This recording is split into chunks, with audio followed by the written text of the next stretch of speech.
Tension, depression, ये बीमारियों से मरते हैं, तो उसमें जो बच्चे परेशान करते हैं तो डिप्रेशन होता है ना, तो एक साइलेंट किलर हो गए आप लोग। मारने के लिए तलवार की जरूरत नहीं है, मारने के लिए गन बंदूक की जरूरत नहीं है, आप अपनी हरकतों से मार दे रहे हैं अपने वालिदैन को। आप इतना सता रहे हैं कि वो बेचारे जो एक्सपेक्टेशंस हैं उनके वो फुलफिल नहीं हो रहा है, वो डिप्रेशन में चले जा रहे हैं। उससे डायबिटीज आता है, उससे हाइपरटेंशन आता है, उससे हार्ट अटैक आता है।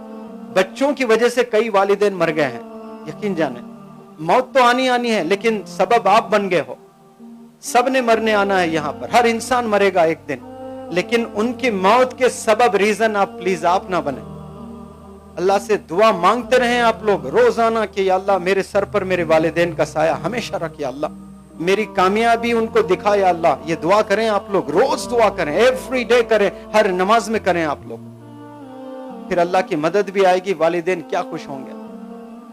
वो दाल रोटी खाकर खुश रहेंगे अगर आप उन्हें नहीं सताते हैं। आज सब तौबा कर लें आप लोग। जितने भी लोग अपने वालिदैन को सता रहे हैं, उनको पहचान नहीं पाए, उफ तक नहीं बोलने को कहा अल्लाह ने। कुरान में कहा प्यारे बच्चों कि उफ भी नहीं कहना है अपने वालिदैन को। उफ, तेरी हाइट थोड़ी सी क्या बढ़ गई वालिद से, वालिद पर चढ़ने लगा तो।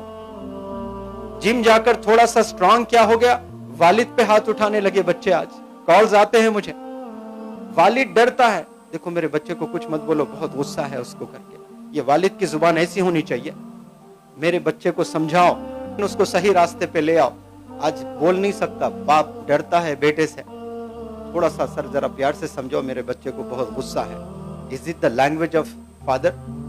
पहले दौर के जो वालिदैन थे, 40 साल के भी जो बाप होता था उसको भी बीवी बच्चे होते, लेकिन वो अपने अब्बू से इतना डरता था।